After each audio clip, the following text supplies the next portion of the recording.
संचिन्तेत् भगवतश्चरणारविन्दं वज्राङ्कुशध्वजतरुलाञ्छनाढ्यम् उत्तुङ्गरक्तवेत्सन्नचक्रवालौ ज्योत्स्नाधराहतमहत् हृदयान्धकारं यच्छौचनिःसृतसरित्प्रबोधकेन तीर्थेन मूर्धनिकृतेन शिवश्योः ध्यातुर्मनश्रमलशैलशिष्टवज्रम् ध्यायेच्चिरं भगवतश्चरणारविन्दं वन्दे नन्दव्रजस्त्रीणां पादरेणुमभीकृतः यासां हरिकथोद्गीतं पुनाति भुवनत्रयं श्रीमदाचार्यचरणं शरणं सर्वदेहिनाम् अशेषदोषदहनं मस्तके राजतां मम न मंत्रेण तंत्रेण च ज्ञानसिद्धिर्न वैकुंठबुद्धिस्तु वैकुंठलोके रतिर्विठ्ठलेशे मतिर्विठ्ठलेशे सदा वैभवमास्तु।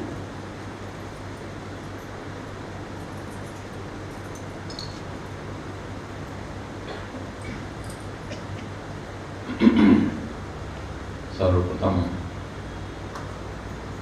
श्री वल्लभ प्रभु के चरणों में वंदन करते हुए परम भाग्यवान समग्र वैष्णवजन आज अपने इस सत्र का द्वितीय दिवस है। जैसा कि अपने उपक्रम में डॉक्टर श्याम जी ने बताया, कल अपने इस भोग राग श्रृंगार इस विषय का उपक्रम कल हुआ कि किस आधार पर अपन को इसका आगे विचार करना है। सिद्धांत श्री महाप्रभु जी का हो अथवा कोई भी आचार्यों के हो, सनातन धर्म के जितने भी सिद्धांत हैं वो सब वेद पर आधारित हैं और वेद के अनुसार जब हम विचार करते हैं तो पूर्ण पुरुषोत्तम परब्रह्म ही इस संपूर्ण सृष्टि का कर्ता धर्ता सब कुछ है। अलग अलग अपने मंतव्य सबके अलग हैं, वो अलग विषय है, उसका यहाँ पर भी कोई चर्चा नहीं है। परंतु पूर्ण पुरुषोत्तम परब्रह्म नित्य शुद्ध मुक्त बुद्ध स्वभाव है और नित्य तृप्त है।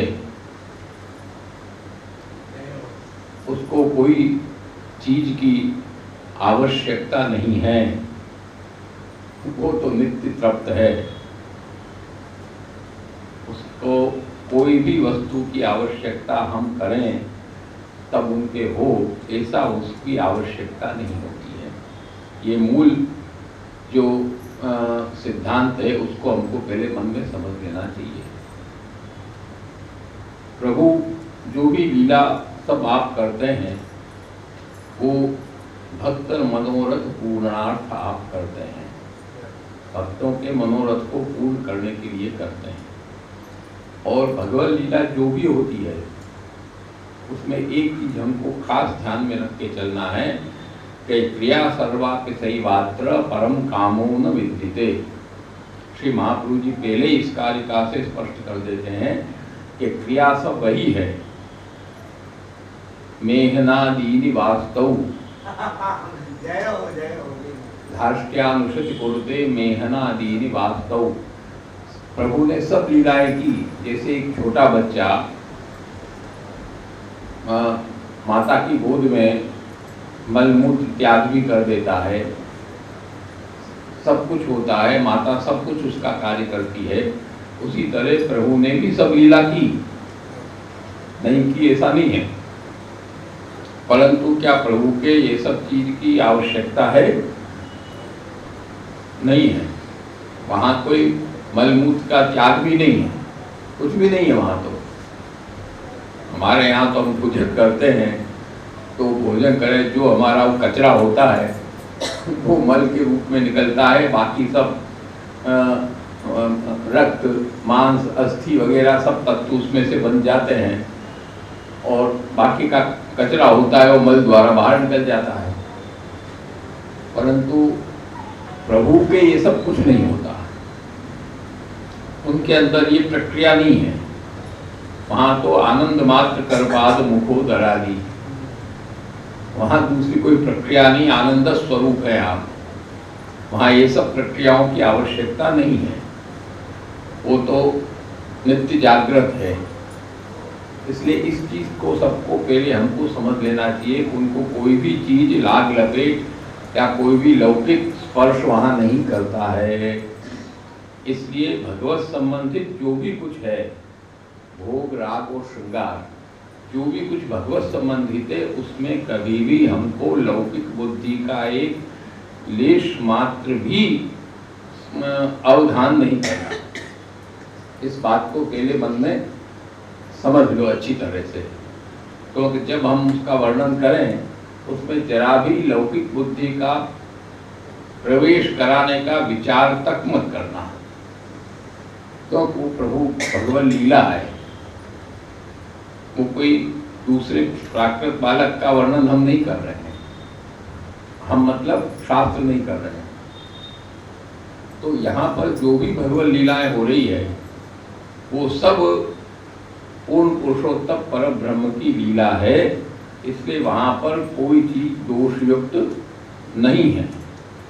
और उनके साथ जो जीवों का संबंध है, वो संबंध भी जहाँ तक प्रश्न है, वो भी यहाँ जीवों की जो स्थिति है वो भी उसी स्थिति में है कि उनको भी कोई चीज लौकिक स्पर्श नहीं कर रही है।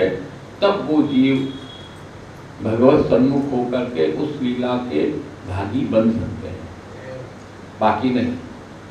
इस बात को पहले हमको ध्यान में इसलिए दिवा रहे हैं कि आगे जो क्रम अपना चालू होगा, उस क्रम को चालू करने के पहले इस बात को हमको पहले मन में अच्छी तरह से बिठा लेना है।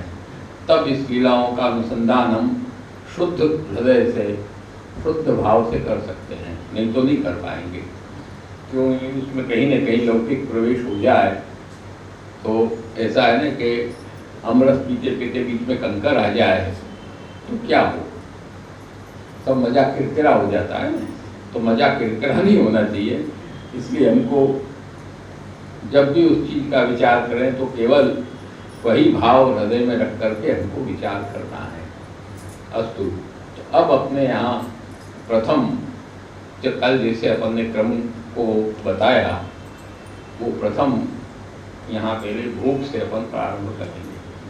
राग भोग श्रृंगार नहीं, अपन यहाँ क्रम भोग राग श्रृंगार क्रम रखेंगे। कल ये बात हो चुकी है, उसका विवेचन भी कल हो चुका है। वो भी कोई गलत नहीं है, राग भोग श्रृंगार भी, पर अपन ने वो क्रम स्वीकार किया है यहाँ पर।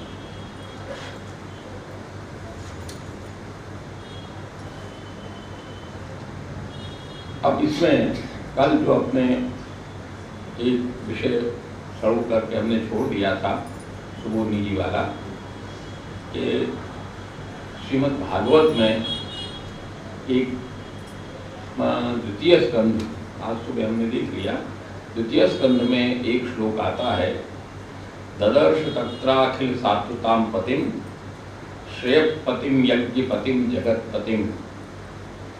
ये श्लोक एक जो श्रीमद् भागवत में आता है, उसकी सुबोधनी जी थोड़ी देखकर फिर अपन इस विषय को आगे बढ़ावेंगे, क्योंकि वो इससे संबंधित मुख्य विषय है। उसमें आप आज्ञा करते हैं इसकी सुबोधनी जी में कि अनेन यदा कदाचित भगवान अवतरति तदा एतेषामेव कार्यार्थे अवतरति इति ज्ञापितम्। इस श्लोक से ये स्पष्ट हो रहा है कि जब कभी भी भगवान इस भूतल पर अवतार ग्रहण करते हैं, पधारते हैं, अंशी के रूप में, धर्मी के रूप में, स्वयं कृष्ण के रूप में, वहाँ पर विषय है। विभूति रूप में या अंश रूप में वो अलग विषय है। और जब स्वयं साक्षात भूतल पर पधारते हैं अवतरती कदाचित, हर वक्त नहीं, इसलिए अपने यहाँ सारस्वत कल्प की लीला ही पुष्टि लीला है, ध्यान देना। श्री महाप्रभु जी ने जो विधान किया है वो सारस्वत कल्पी लीला का विधान है, और अपने सेवा में और अपने सिद्धांत में जो ग्रहण होता है वो भी सारस्वत कल्पी लीला ही है। तो यदा कदाचित भगवान अवतरती, प्रभु जब अवतार ग्रहण करते हैं तो तदा एतेषामेव कार्यार्थे, एतेषाम जो कल अपनी चर्चा हुई श्रुति रहस्य के माध्यम से कि परस्पर शाप से लीला में से जो भक्त यहाँ जीव यहाँ आ जाते हैं, आज जीव जितने भी पुष्टि मार्गी यहाँ आते हैं वो कोई न कोई लीला में किसी न किसी सेवा में सन्निहित होते हैं। वो परस्पर शाप से यहाँ पर भूमि पर आते हैं कि कोई न कोई अपराध वहाँ होता है तब आते हैं। ये अपराध भी जो होता है इसका भी एक इसके पीछे भी एक लॉजिक है, वो भी श्रुति रहस्य में बताया हुआ है, उसको अभी यहाँ नहीं छेड़ते, वो विषय अलग है। तो वो यहाँ आते हैं तो उनके कार्य के लिए ही भगवान अवतार ग्रहण करते हैं। इति ज्ञापितम् यदा भगवान स्वभोगार्थम जगत करोति तदा सर्वम लक्ष्मी रूपमेव करोति इति बोधितम्। ये सुबोधवी जी हैं, हमारे मन का नहीं है। यदा भगवान स्वभोगार्थम, जब भगवान अपने भोग के लिए स एकाकी रमते तस्मात् एकाकी रमते द्वितीय मैच्छत। भाई ये हुआ कैसे? ब्रह्म एक है, ब्रह्मवाद श्री महाप्रभु जी का तो सिद्धांत, कुछ दूसरा है ही नहीं ब्रह्म के सिवा। तो ये सब हुआ कैसे? कि तस्मात् एकाकी रमते, प्रभु को रमण करने की इच्छा हुई। तो एकाकी तो रमण होता नहीं, रमण तो द्विनिष्ठ है, दो से ही रमण होगा। तो द्वितीयम ऐच्छत, दूसरे की प्रभु ने इच्छा की। स अब दूसरा कहां से लावे? दूसरा तो है ही नहीं, दूसरा लावे कहां से? आज देवकी जी के वहां अवतार कैसे ग्रहण करना पड़ा ठाकुर जी को? देवकी जी ने स्तुति की, तपस्या की, भगवान प्रसन्न हुए, मान क्या चाहिए? देवकी जी ने कहा आपके जैसा पुत्र चाहिए। अब आपके जैसा कहां से आवे? भगवान के जैसा पुत्र आवे कहां से? भगवान ने बहुत खोज की और मिला नहीं, कहीं कोई है ही नहीं। प्रभु को मजबूरन खुद को आना पड़ा, जैसा तो है ही नहीं।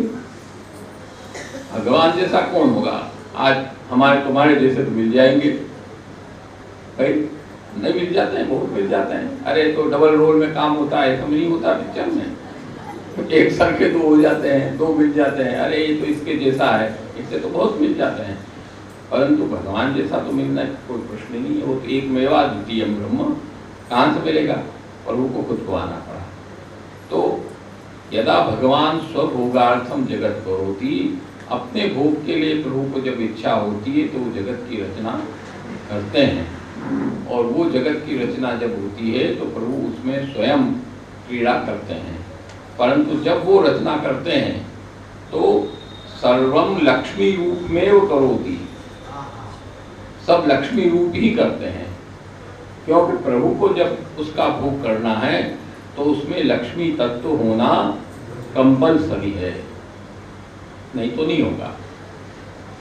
तो लक्ष्मी रूप में वो करोति। अखिल सात्वता लक्ष्मीर यज्ञो जगत च इति चत्वार एते भगवत भोग्या। अखिल सात्वता, जितने भी सात्वत हैं, सात्विका भगवत भक्ता, ये मुक्तावधिकारिण भवांत संभवा देवा तेषाम अर्थे निरूपिते। भगवत भक्त जितने भी हैं वो सात्वत हैं, सात्विक हैं। तो अखिल सात्वता लक्ष्मी यज्ञो जगत च एते चत्वार एते भगवत भोग्या, ये चारों भगवत भोग्य हैं। इसलिए तो वहाँ जब हुआ 10वें स्कंद में परीक्षित जी ने प्रश्न किया कि पत्यक कत्ति भवन प्रभु, भगवान की पत्नियां कितनी हुई? अपने परीक्षित जी को, तो ये पूछने की क्या जरूरत थी? क्या उनको मालूम नहीं था? और वहां पर ये प्रश्न था कि कितनी पत्नियां हुई, कितने में लक्ष्मी अंश था, ये आप बताइए। वहां प्रश्न ये था परीक्षित जी का। तो वहां पर इसी तरह से यहाँ पर जितना भी भगवत संबंधित है उसके अंदर लक्ष्मी तत्व निश्चित सन्निहित होगा, तब भगवत संबंधित होगा। जैसे तुमको बताऊं कि आज ठाकुर जी के सिंहासन खंड पाठ सब अपन बनवाते हैं, चौकी सब बनवाते हैं, बनवाते कि नहीं बनवाते हैं? उतनी लकड़ी है पूरे जगत में, वही लकड़ी है जगत में। लकड़ी तो बहुत है, असंख्य लकड़ियां हैं, परंतु वो जो लकड़ी आई है ठाकुर जी की सेवा में, उसके अंदर लक्ष्मी तत्व निहित है, तब वो आई है, नहीं तो नहीं आती। जो भगवत सेवा में वस्त्र आया है उसके अंदर लक्ष्मी तत्व निहित है, नहीं तो नहीं आता। कपड़े तो अपन पहनते हैं, दुनिया अपन पहनते हैं, वो सब कपड़े से मतलब थोड़ी है। दुनिया पहन रही है कपड़े, दुनिया में कपड़े बन रहे हैं, उससे क्या तात्पर्य है? कोई मतलब नहीं है। इतनी सामग्री ठाकुर जी आरोपते हैं, भोग आरोपते हैं, अनाज तो बहुत हो रहा दुनिया में, उससे कोई मतलब नहीं है। जो भगवत सेवा में आया उसके अंदर लक्ष्मी तत्व सन्निहित हुआ, तभी प्रभु के उपयोगी वो होगा। आज एक लकड़ी तुम लाए, तुम्हारे अंदर लकड़ी पड़ी है, उस चौकी पर चढ़ के तुम बैठते हो, सब कुछ करते हो, लकड़ियाँ पड़ी है घर में तो उसको पेड़ से हटा देते हो, करते हो। आज ठाकुर जी की वस्तु लकड़ी की पड़ी होगी, पेड़ से हटाओगे? क्यों भाई, क्यों नहीं हटाते पेड़ से? दो लकड़ी पड़ी, एक को पेड़ से हटा रहे हो, एक को तुम उठा रहे हो, उस पेड़ हट जा रहा है तो चंपस कर रहे हो, क्यों? क्या मतलब है? क्योंकि वो ठाकुर जी की वस्तु है, वो चौकी है वो ठाकुर जी की है, उसमें लक्ष्मी तत्व सन्निहित विराजमान है। लक्ष्मी सहस्त्र लीला भे सेव्यमानम कलानिधिम। मंगलाचरण रोज करते हैं, रोज मंगलाचरण पाठ करते हैं, नहीं करते हैं, तो उसमें वो लक्ष्मी तत्व निहित है। और लक्ष्मी यज्ञो, यज्ञ यज्ञ तो बहुत होते हैं, यज्ञ कोई कम थोड़ी होते हैं, बोले से यज्ञ हो रहे हैं यहाँ पर, परंतु जो भगवद अर्थ यज्ञ हो रहा है, जो वैष्णव यज्ञ हो रहे हैं, उसके अंदर वो तत्व नहीं है, बाकी नहीं। बाकी यज्ञ तो बहुत है भाई, वैदिक यज्ञ तो असंख्य हो रहे हैं, कोई उसकी कमी नहीं है। और जगत पंचमहाभूत जो पदार्थ है, वो पदार्थ पंचमहाभूत का जो पदार्थ है, व्यक्ति तो बहुत है। आज शरीर तो बहुत है दुनिया में, शरीरों की कोई कमी है, परंतु जो वैष्णव है, जो ब्रह्म संबंधी अंगीकृत हुआ है, तदीय हुआ है, ठाकुर जी का अंगीकार हुआ है, जो वैष्णव, वो वैष्णव तुमको सामने मिलेगा तो जय श्री कृष्ण, तो जय श्री कृष्ण है। नहीं तो कोई दूसरा मिला तो शेक हैंड करोगे, हाथ मिलाओगे, अपना व्यापारी नमस्कार, देखो सब जो लौकिक व्यवहार होगा वो हो गई। परंतु वैष्णव मिला और उसमें आपस में जो जय श्री कृष्ण नहीं हुआ, तो तुम भी अपने कर्तव्य से चूके और वो भी अपने कर्तव्य से चूका। वहां वैष्णव मिला तो परस्पर भगवत नामोच्चारण वाद है पूरा पुरुषोत्तम जी का। और वैष्णव यदि मिलता है तो अपन जय श्री कृष्ण करते हैं कि नहीं? वो परस्पर जय श्री कृष्ण उच्चारण वाद है पूरा श्री पुरुषोत्तम जी का। उसमें सब उसका खुलासा है कि कैसे करना चाहिए, क्या करना चाहिए। तो वहाँ प्रपंच महाभूत, चाहे शरीर हो, चाहे कोई पदार्थ हो, स्थान हो, जैसे ठाकुर जी का मंदिर है, और एक अपना रहने की जगह है, दोनों में फर्क पड़ गया। वहाँ तुम अपना जाओगे तो वहाँ सोहनी मंदिर वस्त्र की सेवा होगी, और तुम्हारे वहाँ बाहर होगे तो वहाँ झाड़ू पोछा होगा। होगा कि नहीं होगा? तुम्हारे घर में झाड़ू पोछा होगा, और ठाकुर जी के मंदिर में सोहनी और मंदिर वस्त्र को कभी झाड़ू पोछा नहीं कहना, ध्यान देना।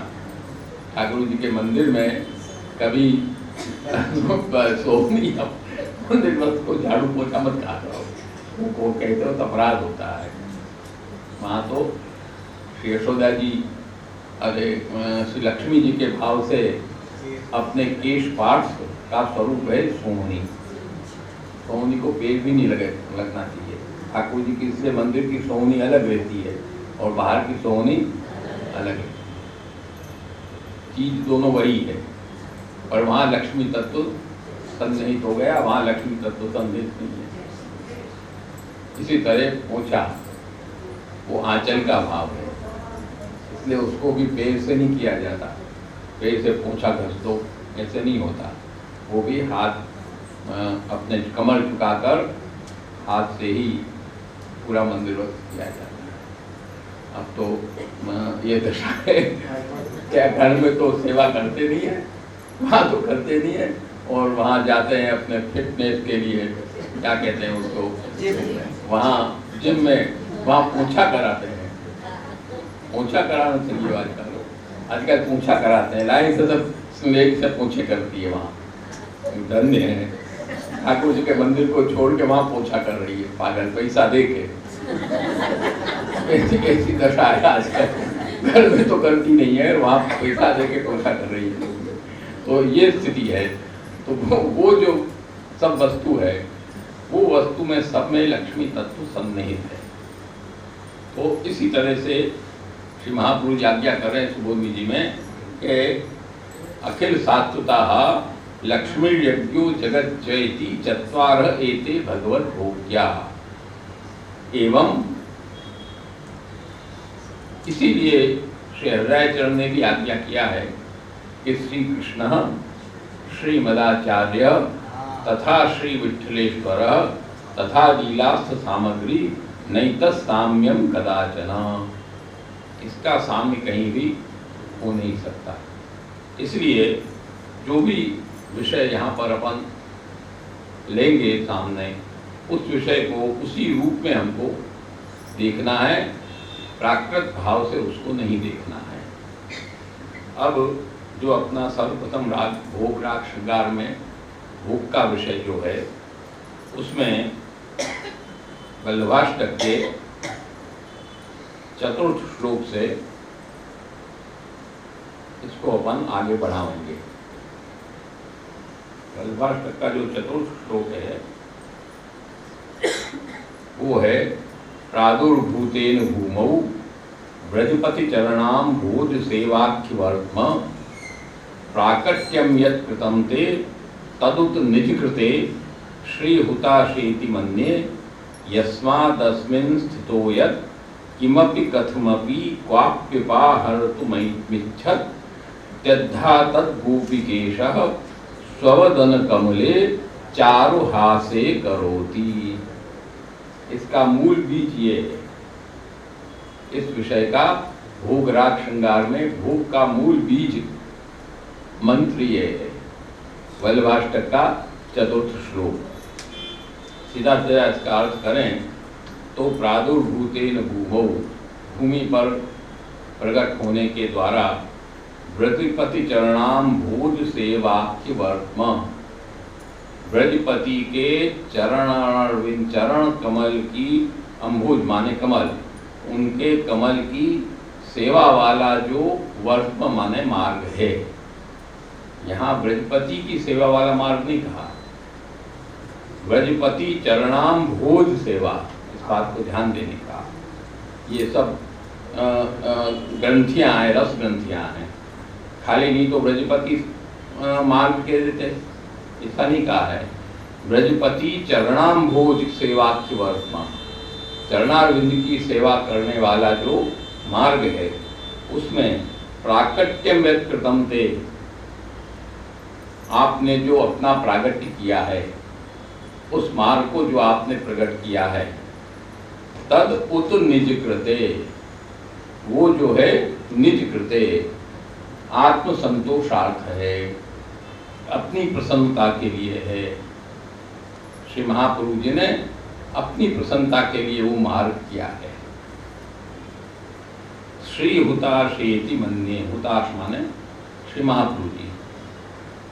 यस्मादस्मिन् स्थितो यत् किमपि कथमपि, इस मार्ग में जब कोई स्थित हो जाता है तो किमपि कथमपि, कुछ भी कैसे भी, वाप्यपा हर्तुमिच्छत्, प्रभु को जब आरोगाने की इच्छा करता है किसी भी रूप में, चाहे वो 56 भोग हो, चाहे वो छोला हो, चाहे वो दूना में जल भर के दातुन रखे गए हों,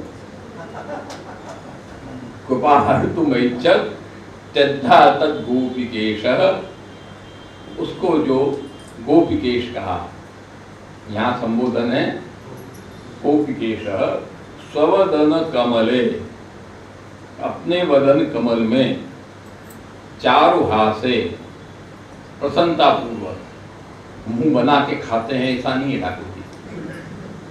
जैसे कहीं अपने गया, कहीं मन नहीं है खाने का, मुंह बना के खा के आ गए जबरदस्ती, ऐसे नहीं है। तो वदन कमले चारु हासे, प्रसन्नता से छोला भोग धरते हैं तो वो भी प्रसन्नता से आप रोकते हैं, उतना ही जितना 56 भोग आता है जो प्रसन्नता से रोकते हैं। पद्मनाभ दास के छोला जैसो आनंद नहीं आयो, वार्ता आती है कि नहीं आती है, तो वो भी इतनी ही प्रसन्नता से आप रोकते हैं जैसा इतनी प्रसन्नता से रोकते हैं। ये नहीं ये कह गए यहाँ क्या है, कुछ नहीं, यहाँ तो वहाँ चलो, वहाँ आनंद था, ऐसा नहीं है। वहाँ नहीं था, बृहस्पति चरणाम भोज सेवाख्य वर्तम दुशासन के घर में नहीं था, दुर्योधन के घर में नहीं था, तो आप पधार के कहाँ अरोगे? विदुर जी के घर अरोगे, और वो छिलका भी अरोगे। वो भावावेश में विदुर जी के बहुत गई, वो केला को फेंकती जाए और छिलका साधती जाए। छाप साधना था केला और छिलका फेंकना था, और भावावेश में केला तो फेंकती जाए और छिलका साधती जाए। तो ठाकुर जी ने ये नहीं कहा कि उल्टा काम मत करो, जो उसने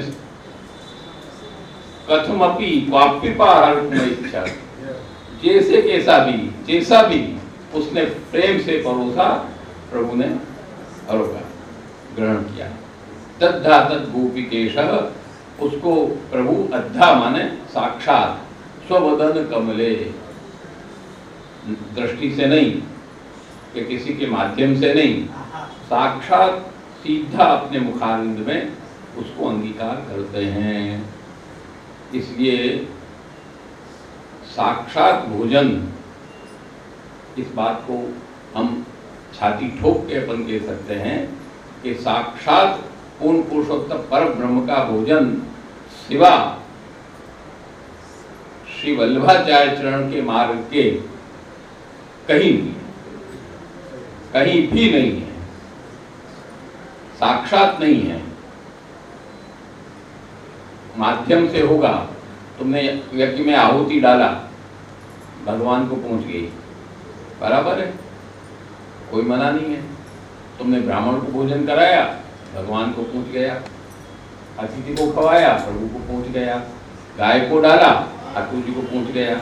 सब सही है, जितना भी धर्म कार्य तुम करते हो सब प्रभु में पहुंचता है, परंतु साक्षात नहीं, वाया वाया वाया वाया सब पहुंचेगा, नहीं पहुंचता ऐसी बात नहीं। भाई प्रभु हैं, अंत में तो प्रभु ही है सब करने लेने वाले, सब पहुंचता है, परंतु साक्षात तद्धा तद गोपिकेश स्वदन कमले, अद्धा साक्षात मुख संबंध तो श्री वल्लभाचार्य चरण की कृपा से ही है, वो भी सीधा नहीं। हाँ, सीधा तुम अरोगाने चले जाओ तो सीधा नहीं। कल जो उपक्रम हुआ उसको ध्यान करो, यहाँ पर ये इसलिए हम कह रहे हैं, हाँ खाली यूं मत फंसो, कल उपक्रम हुआ उसको यहाँ विचारो।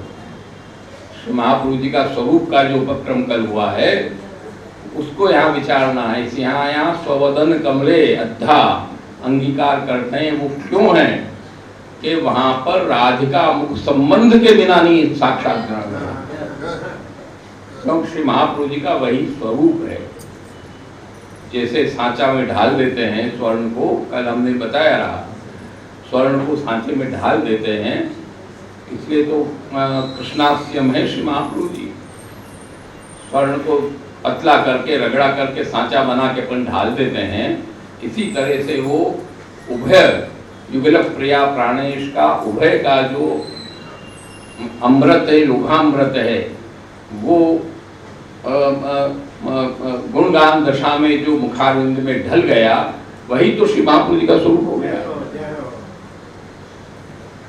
और वही महाप्रभु जी का स्वरूप हो गया, वही ठाकुर जी का मुखारविंद हो गया, उसी में साक्षात अंगीकार है। इसलिए ऊपर आया निज कृते आत्म संतोषार्थ,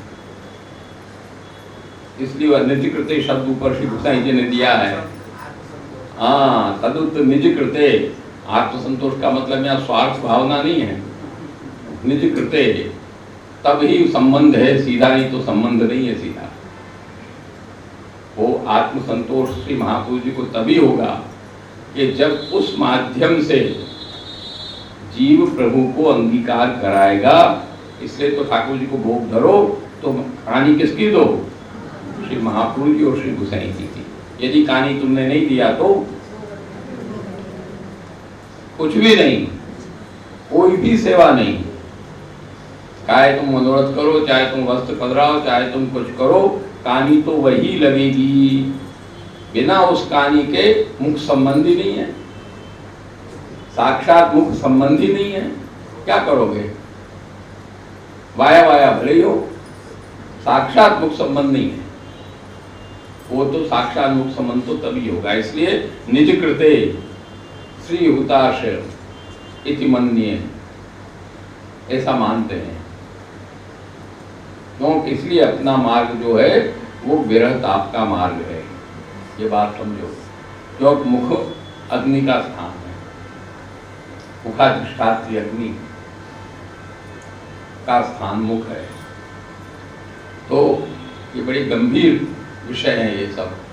तो इसलिए यहाँ पर मुख संबंध होने से ही वो होता है, बाकी पूजा मार्ग नहीं। पूजा मार्ग तो पहले भी था, महाप्रभु जी प्रागट के पहले भी पूजा मार्ग था ना, पूजा मार्ग नहीं था ऐसा थोड़ी था।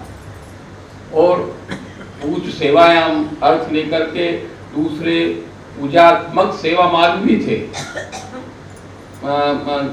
निम्बार, रामानुज मध्य वगैरह, ये भी तो है। वहाँ भी तो पूजात्मक सेवा होती है, वहाँ नहीं होती ऐसी बात तो नहीं है, परंतु वहाँ भी जो होती है वो भी शुद्ध सेवा नहीं है, साक्षात सेवा नहीं है। वहाँ भी इसी पद्धति से, वेद विधि से सेवा का विधान है। अपने यहाँ जैसे है ऐसे नहीं, यहाँ तो साक्षात मुख संबंध है। देखो आगे आप आज्ञा करते हैं टीका में श्री हृदय चरण के प्रादुर्भूतेन इति, प्रादुर्भूतेन त्वया व्रजपतेः चरणाम्बोध सेवाख्यवर्त्म प्राकट्यम भूमु यत् कृतं तन्निज कृते स्वसंतोषार्थम इत्यर्थः। स्पष्ट पर्याय की आज्ञा करते हैं, अपने संतोष के लिए किया है इत्यर्थः। यद्यपि लोके पूजादि मार्ग प्रागट्यम स्थितम, लोक में पूजादि मार्ग का प्रागट्य तो पहले से था, तथापि भक्ति मार्गी सेवा मार्ग प्रागट्यम यत् कृतं तन्निज कृते, अपने संतोष के लिए, अपने लिए श्री महाप्रभु जी ने उसका प्रागट्य किया। और दूसरा अर्थ है निज कृते, निजानाम कृते, निज जो भक्त हैं उनके लिए आपने प्रागट्य किया। तो और किसी के लिए यहाँ पर वो प्रागट्य नहीं है। निज कृते आत्म संतोषार्थम, पूजादौ आत्मसंतोष हेतु अभावात्। पूजा में आत्मसंतोष हेतु नहीं आता है, पूजा में आत्मसंतोष नहीं है। तत्र हेतु वहाँ कारण है, सेवायाम पुरुषोत्तम एव सेव्य। सेवा में पुरुषोत्तम ही सेव्य है और कोई सेव्य नहीं है। पूजायाम विभूति रूप, पूजा में पुरुषोत्तम सेव्य नहीं है, पूजा में तो विभूति है, भगवान की अंश है, विभूति है, अवतार है, स्वयं नहीं है। सेवायाम नियामिका भक्ति, सेवा में भक्ति नियामिका है। सेवा का नियमन कैसे है? भक्ति से नियमन है। और पूजायाम विधि, पूजा में विधि नियामक है, वहाँ भक्ति नियामक नहीं है। वहाँ तुमको भक्ति आ रही है तो 50 धरी रखो, पहले जो नियम है वो करो, जो विधान है उस विधान को करना है, दूसरी बात नहीं। पूजायाम विधि, पूजायाम कालो भी नियामक, पूजा में काल भी नियामक है, समय के हिसाब से चलना पड़ेगा तुमको। और सेवायाम न काल नहीं हो, बेग होती है, चौकी होती है, 7 बजे रात को आरती हो जाती है, 3 बजे मंगला हो जाती है, होती है कि नहीं? प्रबोधनी में धनुर्मास में बेग होती है कि नहीं भाई? 3 बजे कोई मंगला होती है, 7 बजे राजभोग होता है कोई। काल नियम कहाँ है? वहाँ काल है ही नहीं।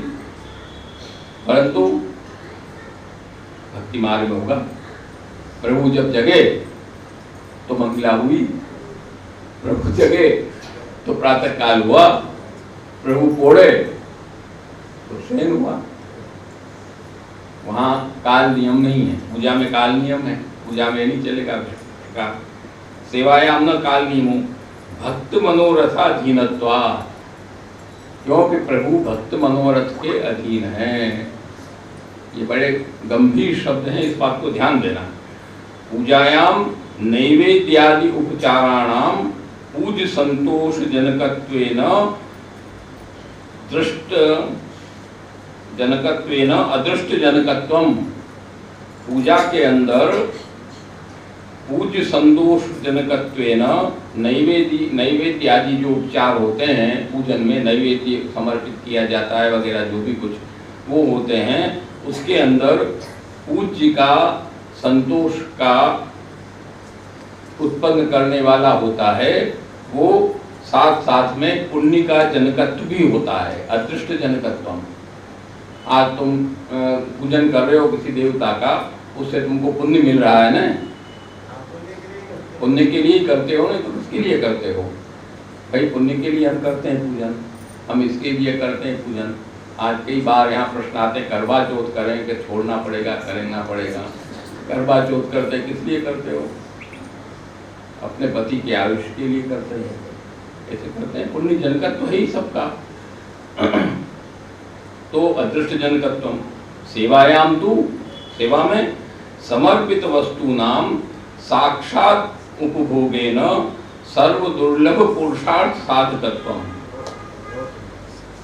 सेवा में तो समर्पित वस्तु का साक्षात भगवान से उपभोग होने से सर्व दुर्लभ, सबके द्वारा जो दुर्लभ, कहीं भी जो प्राप्त नहीं हो सके, ऐसे पुरुषार्थ का साधक है।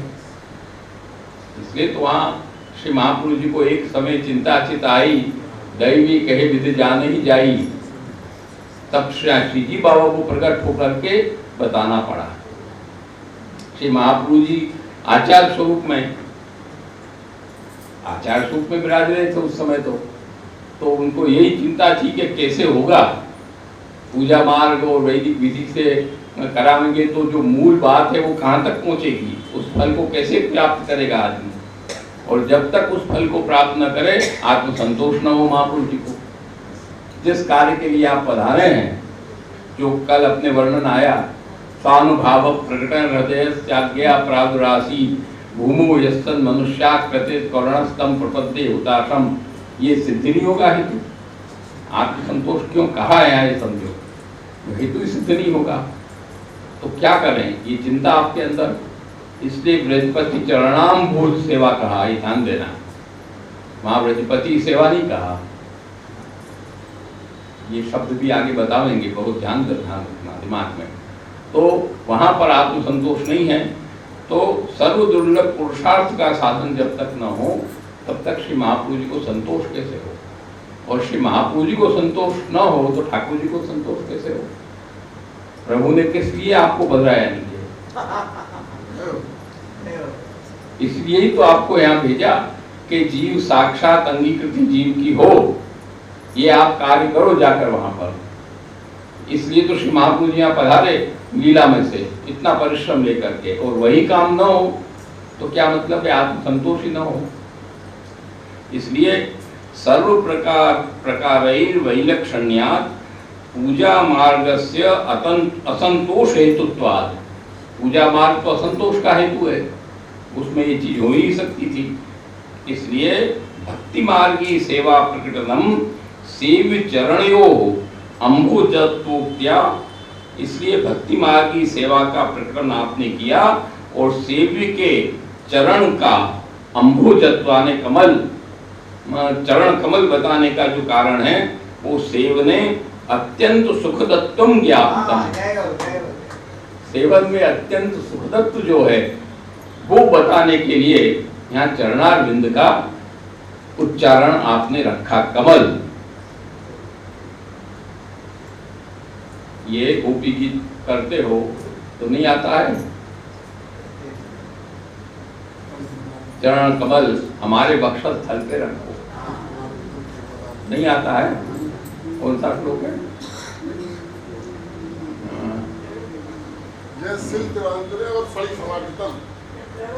फणिफणार्पितम ते पदाम्बुजम तृणकुचेश नक्रंदिरक्षयम,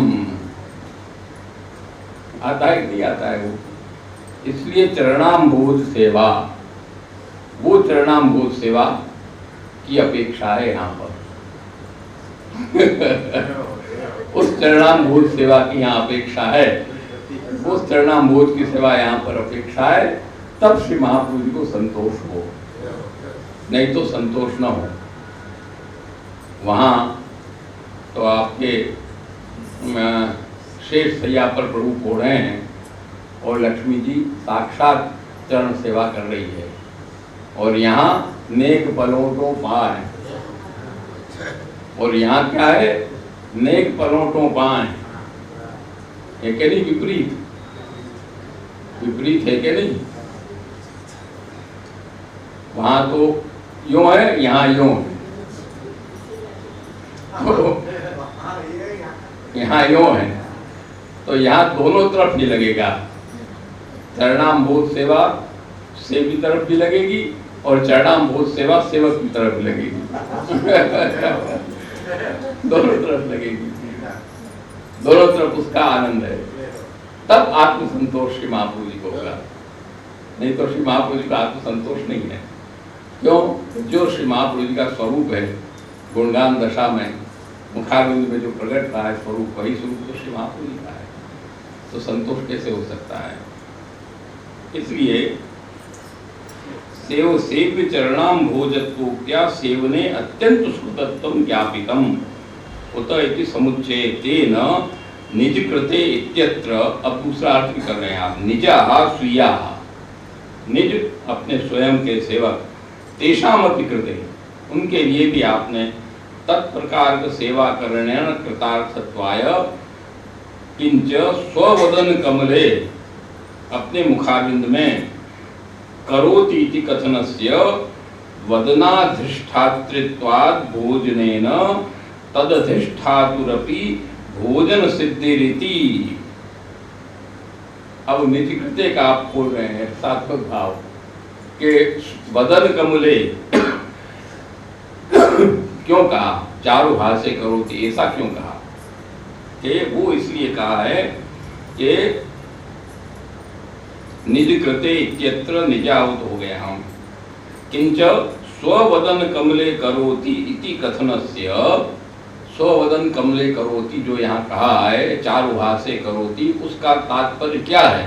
ऐसा हृदय चरण खोल रहे हैं श्री गोसाई जी का तात्पर्य कि वदनाधिष्ठातृत्वाद भोजनेन, वदन में जो अधिष्ठित है, कौन अधिष्ठित है वदन में? कल स्वरूप बताया ना, कौन अधिष्ठित है? महाप्रभु जी। हाँ फिर भूल रहे हो, कल पूरा स्वरूप पूरी तो रामायण करके हम कर वदन में अधिष्ठित जो श्री महाप्रभु जी हैं, वदनाधिष्ठातृत्वाद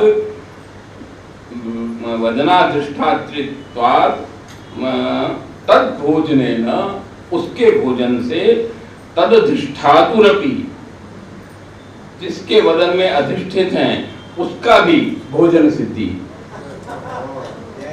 दोनों की भोजन सिद्धि वहां पर होगी। वेणुनाद के माध्यम से जो ठाकुर जी के मुखारविंद का रस जो गोपियों के हृदय में आया, और गुणगान के माध्यम से ब्रजभक्तों के हृदय का जो रस ब्रजभक्तों के मुखारविंद में आया, दोनों रस जो सम्मिलित हो गए, वो स्वर्ण का जैसे आकार बन जाता है, ऐसे मुखारविंद में कुप्पी में ढलने से आकार बन गया, वही स्वरूप श्री महाप्रभु जी का है। इसलिए कल पूरी कथा कर दिया हमने, वेद के उपक्रम क्यों किया इसका, हमने इसलिए किया कल। वो होने से तदधिष्ठातुरपि और तदधिष्ठात्री का, वदनाधिष्ठात्र का भी, दोनों का संतोष वहां पर प्राप्त हो गया। इसलिए स्ववदन कमले, ये शब्द आपने यहाँ पर गोसाई जी ने, ये गोसाई जी के शब्द हैं भाई, कोई विचार तो करो, किसकी कोई खिलवाड़ थोड़ी है, वल्लभाष्टक श्री गोसाई जी की रचना है। एक एक शब्द, एक एक अक्षर रस से भरा हुआ है और शास्त्र और प्रमाण से भी भरा हुआ है। यहाँ कोई जरा भी तुम इसमें मीन मेघ भी नहीं निकाल सकते। विद्वत मंडन श्री गोसाई जी का ग्रंथ है, जितना रसात्मक ग्रंथ विद्वत मंडन में जितना रस है, उतना ही ठोस भी है, इतना ही कठोर प्रमाण से भी परिपुष्ट है वो, उसमें कोई चीज की कमी नहीं है। ऐसे ये है वल्लभाष्टक और सप्तश्लोकी दोनों। तो निजकृते तदधिष्ठातुरपि भोजन सिद्धे इति निजकृत इत्युक्तम, इसलिए निजकृत यहाँ पर कहा है। श्री हुताशे संबोधनेन मार्ग प्रकटन सामर्थ्यम द्योतितम, हुताशे कहने से मार्ग के प्रकटन का सामर्थ्य बताया गया है। मन्ये इति स्वविश्वासो ज्ञापितः, मन्ये कहने से अपना विश्वास, श्री महाप्रभु जी का विश्वास है ये मार्ग प्रकट करने से कि अब जीव भगवद अंगीकृत निश्चित रूप से होगा ही, ये ज्ञापितः। विश्वासस्य बीज माहो, अब विश्वास का बीज बता रहे हैं। यस्माद् इति, यस्मात् कारणात् अस्मिन् तत्प्रकटित मार्गे, इस कारण से इस जो प्रकटित श्री महाप्रभु जी का चरणाम्भोज सेवाख्यवर्तम जो मार्ग है, उस मार्ग में प्रकटित मार्गे यह स्थितः, जो इस मार्ग में आके स्थित हो गया, स्थितिस्तु, अब स्थिति कैसी होनी चाहिए? स्थिति ऐसी नहीं होनी चाहिए कि जूता ठीक कराने जाना है। देखो ये सब अपने शिक्षा के लिए 84,252 वैष्णवों ने ये सब लीला प्रकट की है। उनकी ये स्थिति नहीं थी, वो तो निश्चित दृढ़ थे, परंतु हम सब मूर्खता न करें आगे, अपन को शिक्षा देने की उन्होंने लीला प्रकट की। तो स्थिति किसको कहते हैं? पुष्टि मार्ग स्थितो यस्मात् साक्षिणो भवता खिला, वहां भी स्थिति शब्द आया है। स्थिति किसको कहते हैं? कि कायवं मनसाम तदेक परत्वम, काया, वाचा और मन, कायिक, वाचिक और मानसिक, तीनों एक ही जगह लगा रहे।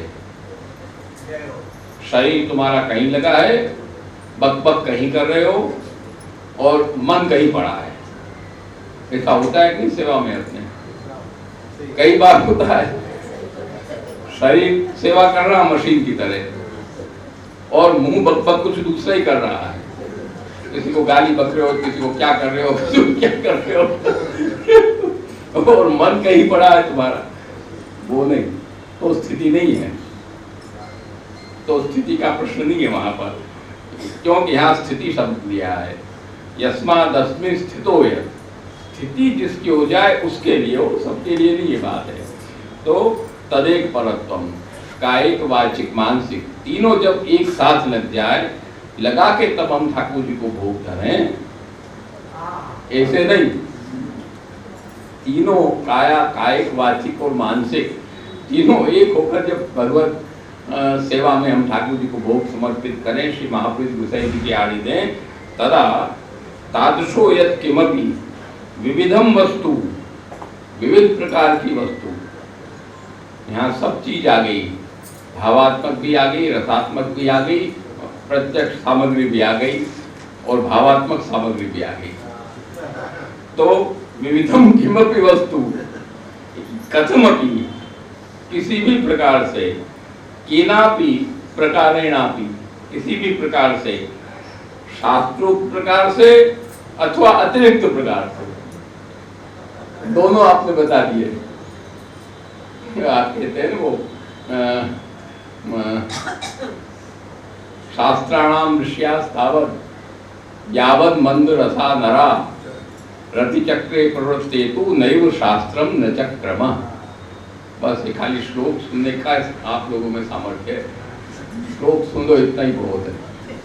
तो दोनों प्रकार इसमें आ गए, शास्त्रोक्तत्वात् अतिरिक्त प्रकारेणापि, शास्त्रोक्त प्रकार से या अतिरिक्त प्रकार से भी, क्वापि, कोई भी स्थल पर, कस्मिन्नपि देशे, कभी भी, वहां कोई समय का भी बंधन नहीं है, भोगी भोग करत सब रस को, ये मंगला का पद है, ये शेन का पद नहीं है, समझो बात को, तो वो मंगला का पद है।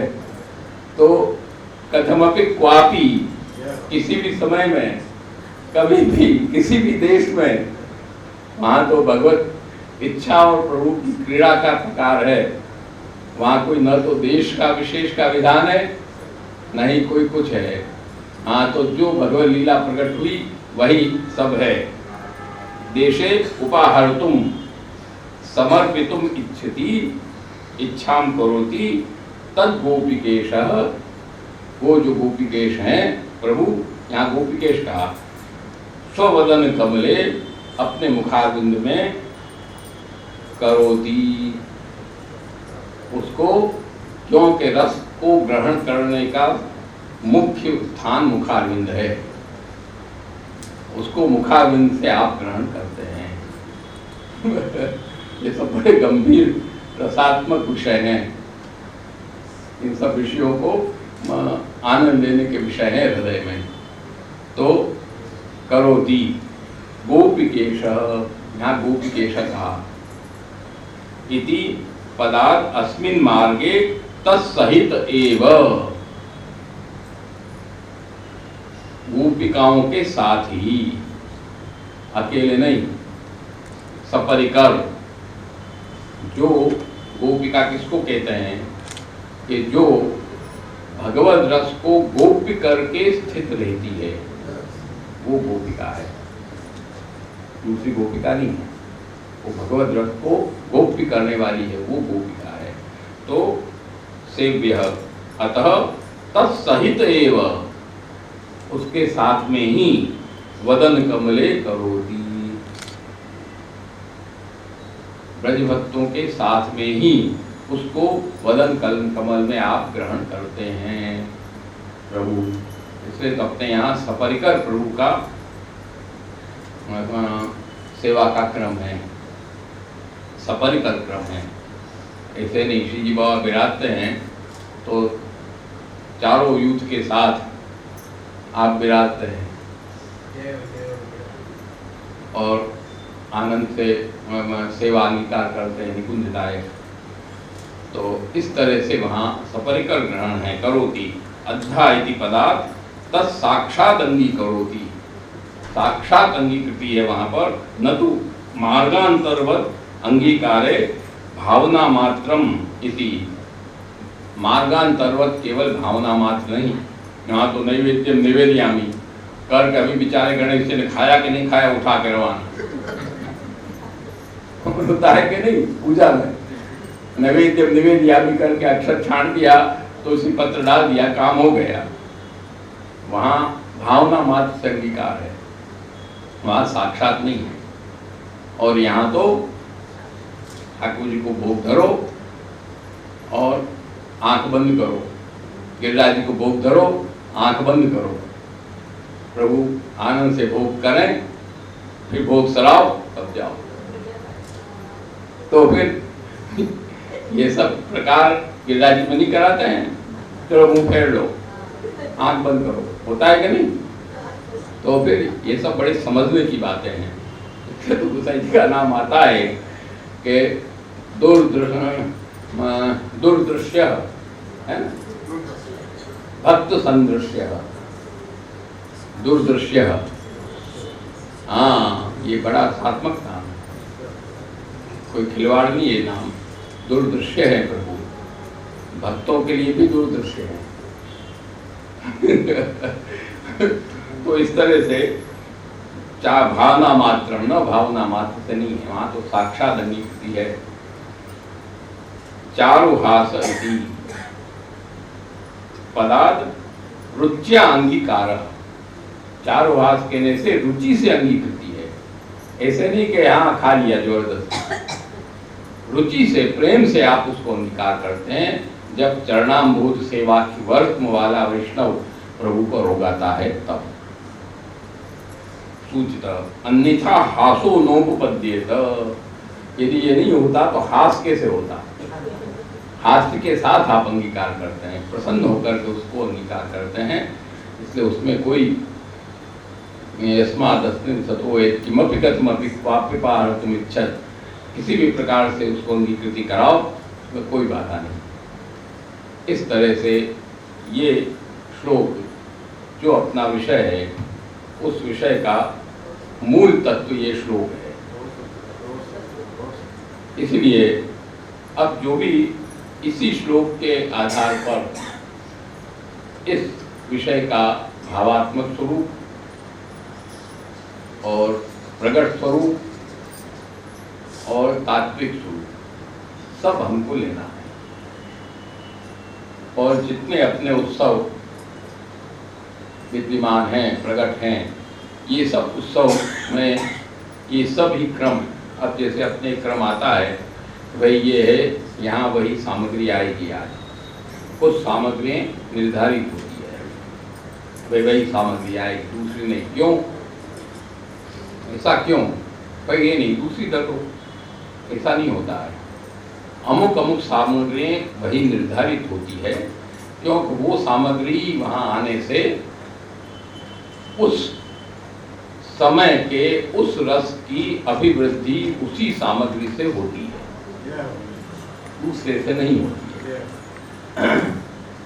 कल ही अपने चर्चा ऊपर बाद में हो रही थी, हमने बताया था कि उपकारक और अनुपकारक और विरोधी और तटस्थ, इन तीनों में लगेगा है। भोग में भी कुछ सामग्री, कुछ रस उपकारक हैं। अब तुम उष्णकाल का टाइम है और सुबह भोग करो,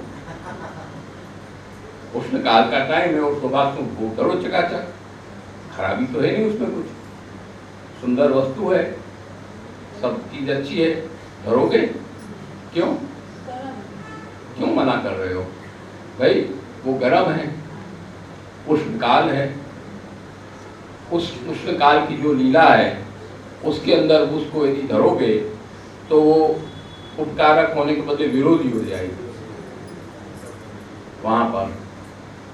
तो वो सामग्री में कोई खराबी नहीं है, सामग्री भगवत भोग्य है, परंतु वो उस समय आने की उसकी अनुकूलता नहीं है। जो रस वहां पर उष्णकाल में, जिस लीला का रस वहां प्रकट हो रहा है, उसी महल में आप विराजे हैं, शीतोपचार हो रहा है और वहां सुबह पिला कर रखोगे तो मूर्खता का परिमाण है। आदमी को तो ये नहीं वहाँ चलता, वहाँ वो रीत नहीं है। अपन ये कहेंगे कि रीत नहीं है, वहाँ वो नहीं धरी जाती है, वहाँ वही सामग्री आएगी। अब कोई तो वहाँ हुआ, मानसिंह राजा गया तब, आज वो क्या हुआ, वही तो हुआ। मानसिंह राजा गया वहाँ बिहारी जी में, वृंदावन का ही है ना, पता नहीं, केशव राय जी के दर्शन करने गर्मी के दिन, और सबों ने अरे राजा आ रहा, तो जरी के बढ़िया बढ़िया वस्त्र केशव राय जी को धरा दिए, और भारी भारी वस्त्र और सब निकाल के उनको पहना दिया बेचारों को गर्मी में। अब आज इतनी भयंकर गर्मी, आज तुमको कोई जरी का वस्त्र, मोटा वस्त्र पहना के गर्मी में बैठा देता, क्या दशा हो। पर वो क्यों किया, उसको राजी करने के लिए राजा मानसिंह को राजी करने के लिए। अरे वो तो एक सामान्य व्यक्ति है, राजा के राजा प्रभु हैं, पूरे विश्व के राजा प्रभु हैं, उनको तुम राजी करोगे, उसको राजी करोगे। क्या मांगा उन्होंने कि आप कभी मुंह मत दिखाइए मुंह। कुमनदास जी ने, मानसिंह राजा आया, क्या करनो आपको, ये करनो, ये कर दूं, वो कर दूं, नहीं कुछ नहीं चाहिए हमको, तो आप क्या करूं मैं, आप ही बताओ, कुछ आज्ञा करो। क्या आज्ञा ये कि आज पाछे तू कभी मुंह को मोड़ो मत दिखाइयो। बोलो, आज ये सामर्थ्य किसी में है कहने का? तुरंत पूंछ हिला के पीछे लग जाएगा आदमी। देखो आप, स्वाभाविक ये स्थिति है सबकी। तो ये भक्तों का सामर्थ्य बल है। चरणाम्बोध सेवाख्य वर्ग वाले जो भक्त हैं, उनके अंदर ये बल होता है कि वो भगवत संतोष, प्रभु प्रसन्नता देखना उनका प्रथम कर्तव्य है, दूसरा नहीं। अब वो भाग गए, अब वो कहेंगे कि नहीं, उनको वो चिंता थी। कुमनदास में बात कह हुए आयो हूं वहां पे, अब वो बात कहेंगे कि नहीं, वो समय चला गया, वो रस का उत्साह चला गया, अब वो कहेंगे कि नहीं, अब तू कारो मोटो कर यहाँ से मत आइयो कभी। तो कहने का तात्पर्य कि उस रस में अनुपकारक नहीं होना चाहिए, विरोधी नहीं होना चाहिए, तटस्थ भी नहीं होना चाहिए। तटस्थ फिर भी चलता है, चलो वो उधर तो चल जाएगा, ऐसा कहा जाता है। वो तटस्थ है कि भाई न हानि करेगा न उसमें वृद्धि करेगा, परंतु जो भी वस्तु, जिस समय जो वस्तु अंगीकार कराने की होती है, वही वस्तु उस समय अंगीकार कराई जाती है। जो लीला के अंतर्गत, समय के अंतर्गत, तो उस समय जो समय भी होता है सब भगवत लीलांतर्गत ही होता है। वहाँ कोई लौकिक समय भी नहीं है, इस बात को भी ध्यान दो। वहाँ सब अलौकिक सामग्री ही है। तो इसलिए वही वस्तु अंगीकार कराई जाती है जो उसके अनुकूल हो। इस तरह से प्रत्येक कार्य में हमको देखा जाएगा। इसमें राग भोग श्रृंगार तीनों में वही भोग राग श्रृंगार में चलेगा। इसके बाद अब जो प्रगट भोग के प्रकार का क्रम है, वो अपना श्रीमद् भागवत में अन्नकूट लीला से मिलता है। वो अन्नकूट लीला के अंतर्गत आता है। जो भोग का प्रकार है, जो अभी प्रगट में अपन भोग का प्रकार लेकर चलते हैं, वो भोग का प्रकार अन्नकूट के अंदर हमको बीज रूप में भागवत में प्राप्त होता है। इंद्रमान भद्र लीला जो 4 अध्याय हैं श्रीमद् भागवत को, उसमें हमको साधन प्रकरण के 4 अध्याय, उसमें हमको ये प्राप्त होता है। उसका एक श्लोक कहेंगे, वो श्लोक है अपना 10वें स्कंद के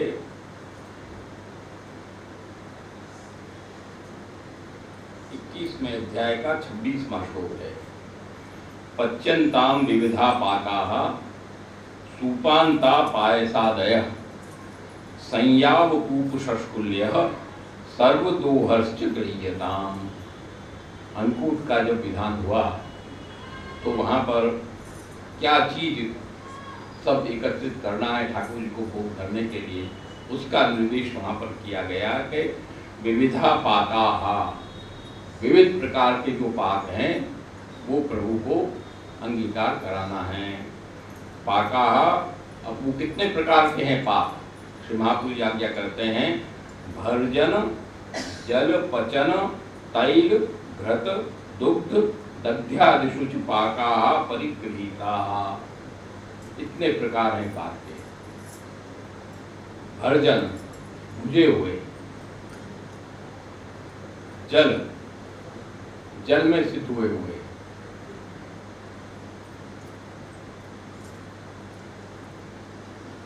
तैल, तैल में सिद्ध हुए, घृत, घी में सिद्ध हुए, दुग्ध, दूध में सिद्ध हुए, दध्य, दधी, दधी आदि में सिद्ध हुए। ये 6 प्रकार मुख्य आपने बताए। भुजे हुए, जल में सिद्ध हुए, तेल में सिद्ध हुए, घृत में सिद्ध हुए, दुग्ध में सिद्ध हुए और दही में सिद्ध हुए। इसमें सब प्रकार आ गई। तुम्हारे दूधगर भी आ गया, सकड़ी भी आ गई, अनसकड़ी भी आ गई और नागरी भी आ गई, नागरी प्रकार भी आ गया। ये चारों प्रकार यहाँ पर इस श्री महापुरुष की पंक्ति में आ गए। परिगृहीता तेना नाना विधानी भक्ष्याणि शेष्यन्ति। इससे नाना प्रकार के, विविध प्रकार के जो पदार्थ हैं, भोग के सामग्रियां हैं, भक्षाणी नाम सामग्रियां, वो शेष्यन्ति, वो सिद्ध हो जाएगी। तेषाम सर्वेषाम अन्ते, पर ये सब सामग्री जो करते हो सबके अंत में सूपः कर्तव्य, सूप सबके बाद में करना, वो पहले नहीं करना। कर्तव्य पक्वान नादी नाम करने कालो लगती। इतना प्रैक्टिकल महापुरुष आज्ञा करते हैं। आप स्वयं बाकी थे ना, आजकल तो टिफिन आ गया और खा लिए, बाजार में गए और सीधे खा लिए, ये दशा थी। महापुरुष के ऐसे नहीं था, आप स्वयं बाकी थे। स्वयं अपने श्रेयस से 3 पृथ्वी परिक्रमा किया, अपने स्वयं श्रेयस से सिद्ध करना श्रीमुकुंद राय जी को भोग धर्म। और साथ के सेवक भी अपनी अपनी रसोई करो। पार्ता जी में आता है कि नहीं, खाली हरसानी जी एकमात्र ऐसे सेवक रहे कि जो श्री महापुरुष आरोप थे, उसमें जो भी बचता, कम बचता तो उसमें भी परितुष्ट, ज्यादा बचता तो उसमें भी परितुष्ट। ये विशेषता थी हरसानी जी में कि उनका कोई ये नहीं था तुम तो कल कहोगे भाई अरे अदामत में से कम मिला, कौन खाए भूखे रह गए हमको। एक वैष्णव थे हमारे जोधपुर के, वो कहते थे हम तो अदरामत लेंगे। बदरामत लिया 1-2 दिन, अब उसमें ज़्यादा मीठा आया नहीं, तो अपना हो गया कि अब चौथे दिन हम तो अदरामत नहीं लेंगे। क्यों भाई, तो मीठो तो आवे को नहीं, अदरामत लेने के करा। मीठो तो आवे को नहीं उनमें, मीठो आवे माल आवे तो मैं अदरामत लेवा, मीठो तो आवे को नहीं मारवाड़ी में अदरामत लेने के करा। तो ऐसे नहीं होता है। उस स्वाद के लिए, मीठे के लिए, कि मजा लेने के लिए अदरामत नहीं होता है। वहाँ तो ये विशेषता थी कि श्री महाप्रभु जी के पीछे एक कण चावल का बचे तो उसमें भी हरसानी जी पूर्ण तृप्त होते थे, उनका पेट भर जाता था, भूखे नहीं रहते थे। और यदि 10 रोटी भी बच जाए तो भी वो खाकर के तृप्त होते थे, तो उनका पेट बहुत ज्यादा खाली याद ऐसा नहीं होता था। जो श्री महाप्रभु जी के अधरामृत को अन्न रूप से ग्रहण नहीं करते थे, वो अधरामत रूप से ग्रहण करते थे, उच्छिष्ट रस के रूप से ग्रहण करते थे। इसलिए रस की एक बूंद भी तृप्त करेगी, रस का भर भी तृप्त करेगा, उसमें उनको कोई तृप्ति में फर्क नहीं पड़ता था। तो आप आज्ञा करते हैं कि सूप अंते सूपक कर्तव्य, सूप सबसे पहले करो। पक्वान्नादीनाम करने, पक्व अन्न जो होते हैं, पकाए जाते हैं घी में, उनको करने में समय लगता है, जल्दी नहीं बनते, वो समय अपेक्षित है। संकालो लगती, अतः प्रथमतः प्रारंभ से करो, वो जल्दी करो। अपने 8 दिन पहले भट्टी पूजा हो गई, 15 दिन पहले भट्टी पूजा हो गई, 4 दिन पहले भट्टी पूजा हो गई। प्रथमतः सूप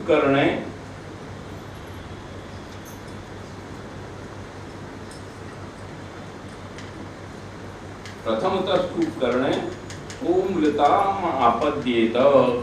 सूप जल्दी कर लोगे तो खटा जाएगा, अमृता आ जाएगी, इसलिए उसको पहले नहीं करना, उसको छिले छिले करना, उसका स्वरूप बिगड़ जाता है। आपद्येत पायसम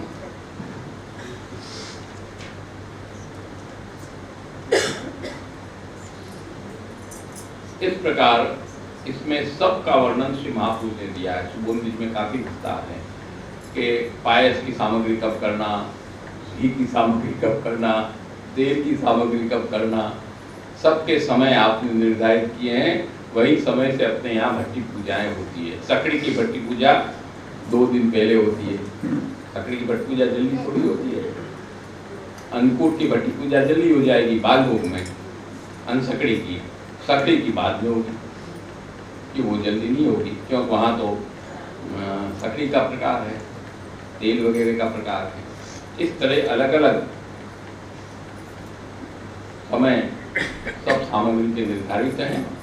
उसी तरह से उन सामग्रियों को सिद्ध करके ठाकुर जी को हमको भोग करना चाहिए, जिससे सामग्री में कोई विकृति ना हो, सामग्री का स्वरूप यथार्थ स्थित बना रहे।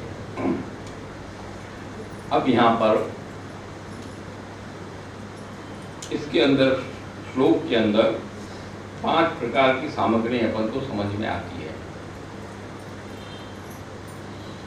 सूप, सूप के अंतर्गत सकड़ी, दाल, चावल इत्यादि सब आएगा सूप प्रकार के अंतर्गत, क्योंकि सबसे बाद में करने का उसका विधान है। यदि जल्दी कर लोगे तो उसके अंदर अम्लता आ जाएगी। फिर संयावः, संयाव षष्कुल्य सर्वदोवर्ष्टि गृहीताम सूपांता पायसादय। सूप पहले आ गया, फिर आ गया संयाव। संयाव अनसकड़ी और नागरी, इन दोनों को संयाव में अपन ले सकते हैं।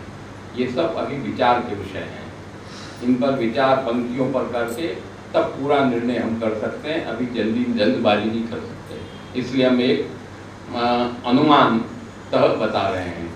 इसमें अनसकड़ी और नागरी अपन ले सकते हैं। पायस, पायस में दूध की सामग्री वो अपन ले सकते हैं, और पायस में थोड़ी अनसकड़ी की भी आ जाएगी कुछ सामग्री, वो भी ले सकते हैं, परंतु मुख्य दूध घर की रहेगी। और षष्कुल्य, ये षष्कुल्य में सकड़ी और अनसकड़ी दोनों आ जाएगी। षष्कुली का अर्थ होता है जैसे चुकली,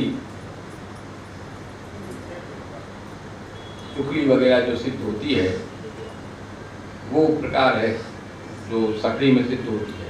अब जलेबी वो भी षष्कुली के अंतर्गत आएगी। तो इस तरह से अनसकड़ी प्रकार भी षष्कुली के अंतर्गत आएंगे, सकड़ी प्रकार भी षष्कुली के अंतर्गत आएंगे, और फीका प्रकार भी अनसकड़ी के अंतर्गत आएगा। ये गुना वगैरह ये भी षष्कुली के आकार के ही होते हैं, तो ये सब भी उसके अंतर्गत आएंगे, फीके वगैरह। और अपूप, अपूप है वो घृतपक्व सामग्री है, अनसकड़ी और दूध का। अपूप में ये दोनों प्रकार हम ग्रहण कर सकते हैं। ये सब विषय अभी फाइनल निर्णय के नहीं हैं, एक अनुमान तक हमने इन जो आपने जो शब्द दिए इनको हमने छांटा है, परंतु इस पर विचार करके गहराई से जब विचार करें तो इसमें कुछ आगे पीछे फर्क भी हो सकता है। ये हमने कहा वो कोई पत्थर की लकीर ऐसा नहीं है, क्यों कभी इस पर पूर्ण गंभीरता से विचार हमने भी नहीं किया है, एक अनुमान तक हमने इसको बिठाया है। इस तरह से ये पूरा सामग्रियों का प्रकार यहाँ पर परिलक्षित होता है। वैसे भोग के और भी कई अर्थ होते हैं।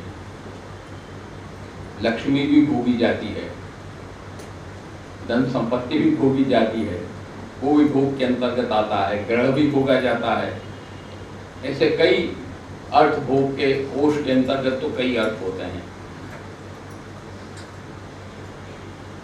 अपने यहाँ पर भावात्मक रूप से भोग के अर्थ भी लिए जाएंगे। वो भावात्मक रूप से जब अपन अर्थ लेने बैठेंगे तो जो सामग्री की भाव भावनाएं हैं, उन भाव भावनाओं के अंतर्गत हमको अर्थ लेना पड़ेगा। तो वो सब श्री गोकुलनाथ जी और श्री हृदय चरण की भाव भावनाओं में उल्लिखित है। उसको यहाँ पे बताने की हमको आवश्यकता नहीं है। उन भाव भावनाओं के अंतर्गत जैसे अन्नकूट है तो चावल का स्वरूप है, तो वो विशेष भावना से स्वरूप है। मीठा का स्वरूप है, वो विशेष भावना का स्वरूप है। शिखर का स्वरूप है, तो विशेष भावना के स्वरूप हैं। तो ये सब विशेष भावनाओं के स्वरूप हैं। अन्नकूट में ये सब लीलाएं प्रकट हैं। बलरोला वृषभान की रही बिलोवन हार, ताकी बलिनु देवता लीनी भुजा पसार। वो भी एक विशेष भावात्मक की सामग्री का स्वरूप है। वहाँ बाहु प्रसार परिरंभ कराल के रूप, इस श्लोक का तात्पर्य वहाँ लगेगा। निविस्तनाल नवनर्म नखाग्रपादई फेरिया बलोक धृतै सुंदरी नाम उत्तम भैन रतिपतिम रमयान चकार। तो ये श्लोक का तात्पर्य वहाँ लगेगा। इसी तरह से इसमें तात्पर्य सब लगेंगे। और अन्नकूट में भी चावल अपन जमाते हैं। गिरियाद में हमने इसके सब संकेत दिए भी हैं। नए नवोढ़ा नारी को सब है ही, नंदासी का पद है ही। तो थप थपाए रस नीपजे निर्पीड़े निरसाय। तनकूट को कोट को अपन जमाते हैं तो घी का हाथ करके या जल का हाथ करके उसको जमाते हैं कि नहीं।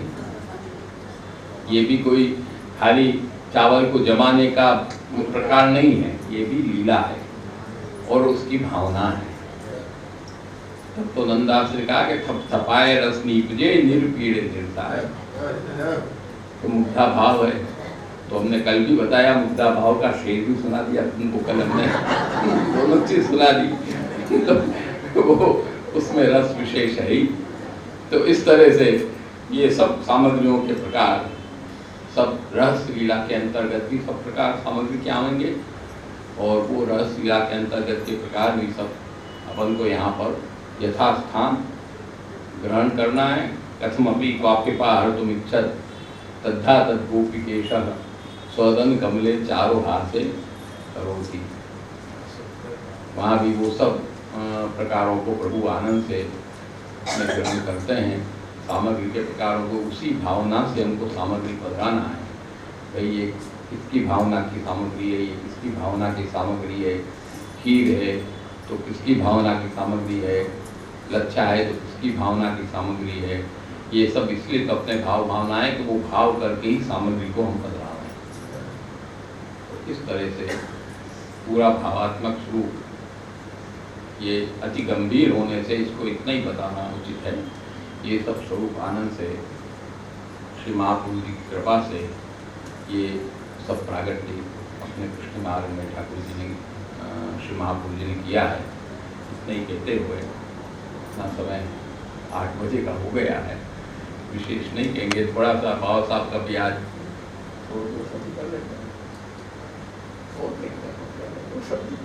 साहब बता रहे हैं 2 शब्द उपसंहार रूप में कर देंगे आज का। कल से तो उपक्रम करेंगे, उपसंहार रूप में करके उसको अपन समाप्त करेंगे। उसके बाद वो करेंगे, बंद करेंगे।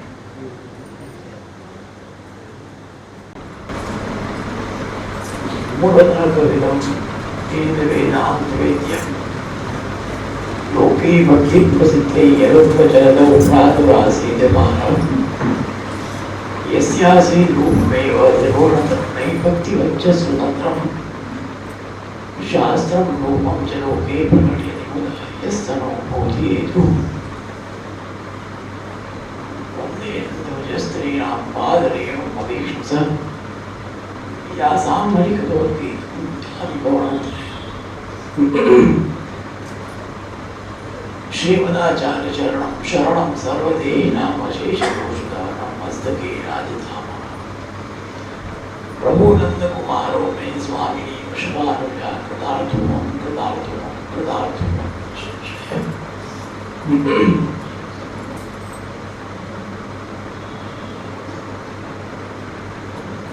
सर्वदा शिवदत्त के चरणों में साष्टांग प्रणाम करते हुए देश प्रभु के चरणों में नमन करते हुए परम आदरणीय दादा जी के चरणों में नमन करते हुए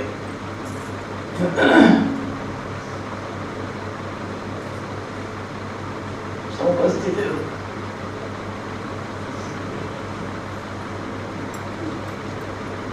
सभी लखनऊ के ब्रह्मा विभाग वैष्णव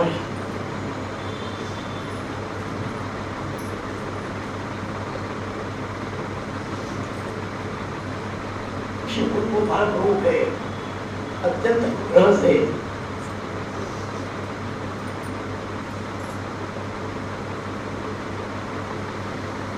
अभी समय बाद फिर से पुनः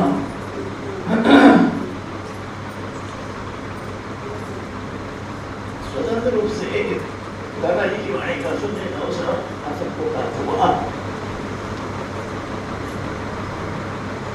कई वर्ष भी हुआ था, बल्कि का शास्त्री जी ने किया था, होता था, परंतु स्वतंत्र रूप से लगभग 1 साल पूरा गैप हो गया। 1.5 साल स्वास्थ्य की भी अनुकूलता नहीं थी, परंतु पुनः प्रभु पास से अवसर आया।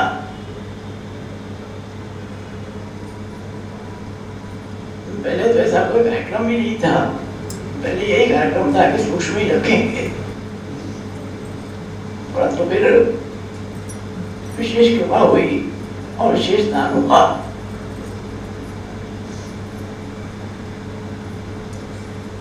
क्योंकि अपने यहाँ अपुष्ट मार्ग है, वो विरह का मार्ग है। विरह के पश्चात जब पुनः संयोग होता है तो उस संयोग का एक विशेष आनंद होता है। इसलिए इसका विषय भी भोग राग श्रृंगार ये रखा गया।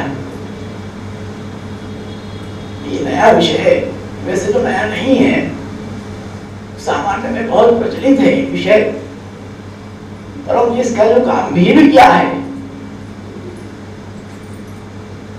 इसका गांभीर्य कोई नहीं समझता।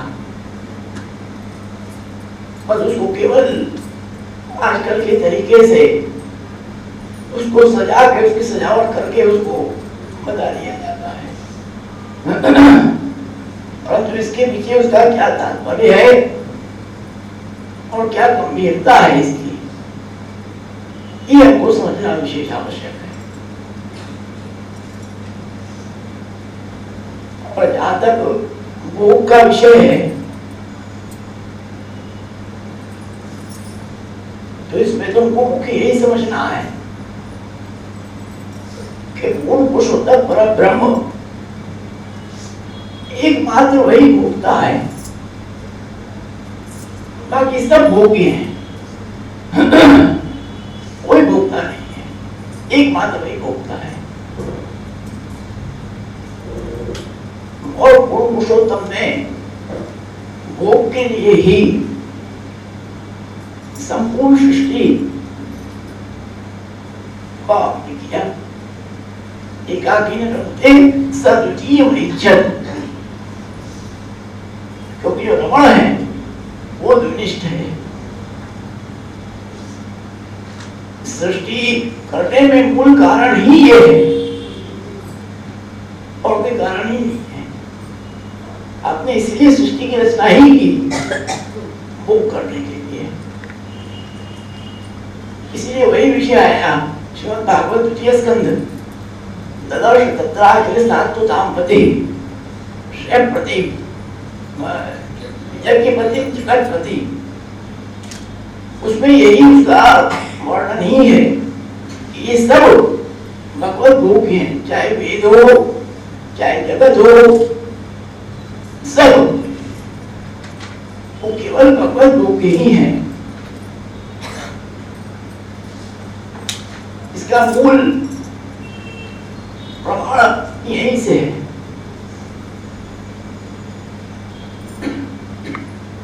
और वेद भी यही कहता है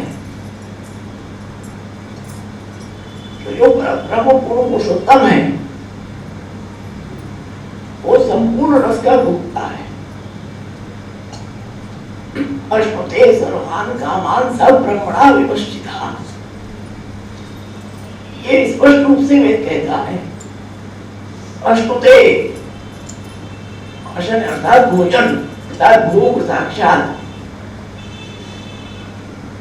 सर्वान कामान सब ब्रह्मणा,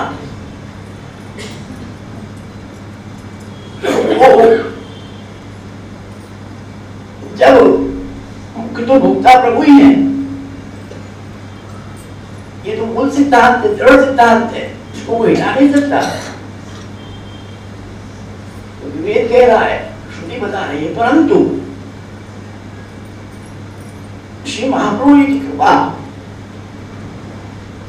श्री गोसाई जी की कृपा, उनका सामर्थ्य जब जीव को प्रदान होता है तो प्रभु कृपा करके स्वयं भोक्ता होके, स्वयं भोग्य होके उसको आप भोक्ता बना। ये कृपा श्री महाप्रभु जी की है, श्री गोसाई जी की है, हमारे में सामर्थ्य नहीं है।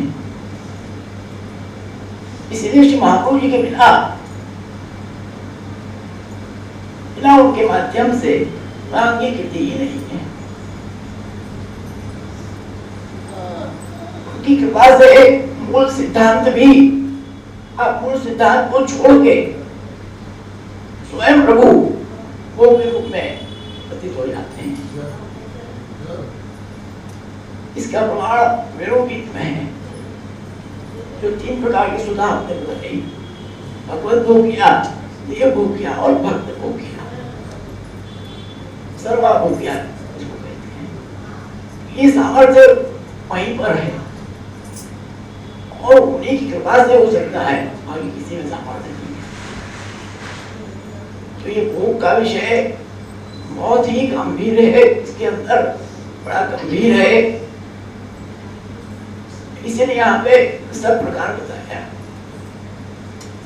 जो वल्लभाष्टक से आपने आज्ञा किया उसमें सामग्री का भी प्रकार है, क्या प्रसन्नता से जीव कैसे भी कहीं से भी जो भी उसके पास सामग्री हो, जो भी उपलब्ध हो उसके पास, वो प्रभु को धरे तो प्रभु प्रसन्नता से अंगीकार करते हैं, चाहे कैसे भी परिस्थिति में हो। जैसा बताया पद्मनाभ दास जी की स्थिति, गदाधर दास जी की स्थिति, परंतु उसमें भी आप प्रभु वही स्वाद ग्रहण करते थे। ऐसा नहीं कि आप जल मान के अंगीकार करते, नहीं, उस जल के अंदर भी आप वही स्वाद लेते थे, जिस भावना से वो धरते थे। ये दाल है, ये शाग है, छोले की जो वो बनाते थे, तो वो आप उसी भावना से अंगीकार करते थे। ऐसे नहीं कि चलो ये धरा है तो ये मान के संतोष नहीं, वहां उस भावना से धरते थे, आपको वही स्वाद आता था, आप वैसे ही अंगीकार करते थे उसको। वो सामग्री प्रकार भी है, और जो चरणाम भोज से संकेत किया है वहां वो भोग प्रकार के लिए, इसलिए दोनों प्रकार यहाँ पर आ गया। उससे वो संकेत भी है और यहाँ सामग्री का प्रकार भी है। तो निकुंज लीला में जब आप पधारते हैं वहां सामग्री का भी आप सुंदर सुंदर सामग्री भी बरस सकते हैं, सिद्ध करके बदलाती हैं, उसका भी आप भोग करते हैं, और स्वयं सामग्री रूप से स्वयं भी उपस्थित हैं, वहां भी भोग है। और इसीलिए राग भी है, वहाँ वो भक्ति कीर्तन करती हैं, वहाँ रास होता है, नृत्य होता है, उसका भी आप भोग करते हैं, वो भी उसका आनंद आप लेते। इसलिए अपने यहाँ तीनों चीज मुख्य है, राग, भोग और श्रृंगार। और श्रृंगार भी वही है, श्रृंगार रस से भी लोग ले सकते हैं, और श्रृंगार जो आप प्रभु चढ़ाते हैं, जो वार्ताओं में वर्णन आता है, चंद सरोवर में जो लीला होगी, आपने श्रृंगार किए स्वामी जी के, वो भी है, सब प्रकार इसमें आ जाता है। तो ये ऐसा एक विशेष सुंदर विषय है। यो विषय देखो तो नया ही है, क्योंकि उसका गंभीर हम नहीं समझ पाए। वो गंभीरता से जो उसका आनंद हम ले रहे हैं, वो एक विशेष उसका आनंद है। और जब तक उसकी सैद्धांतिक दृढ़ता ना हो, तब तक उसकी भावात्मक अर्थ का भी आनंद हम नहीं ले सकते।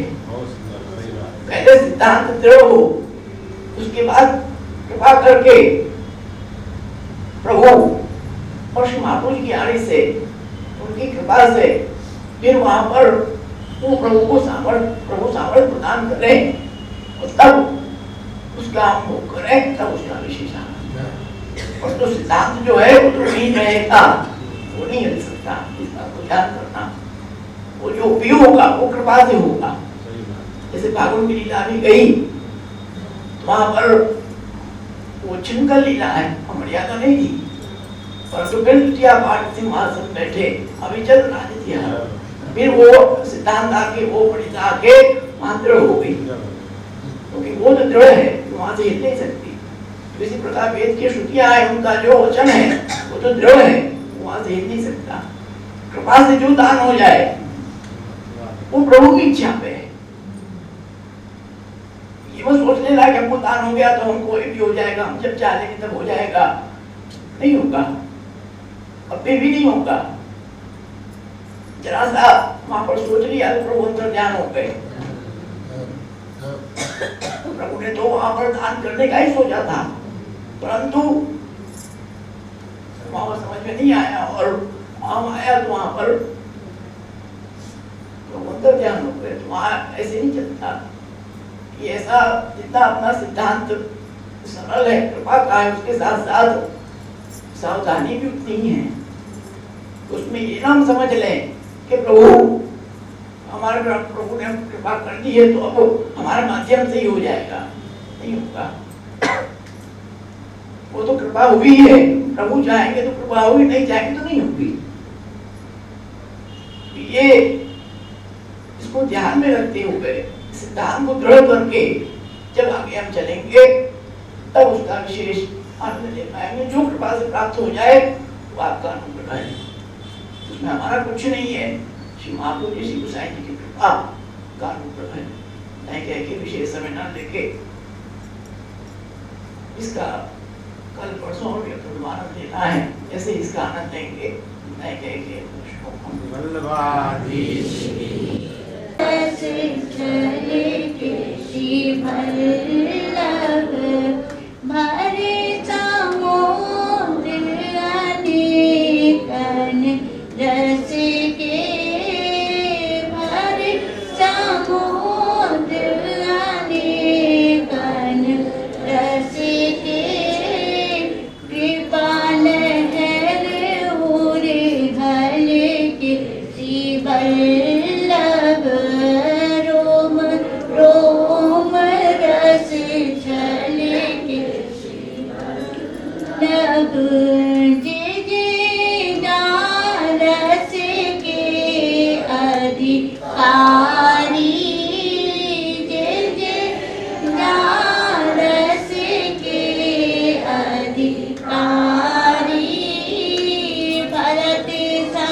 रामदास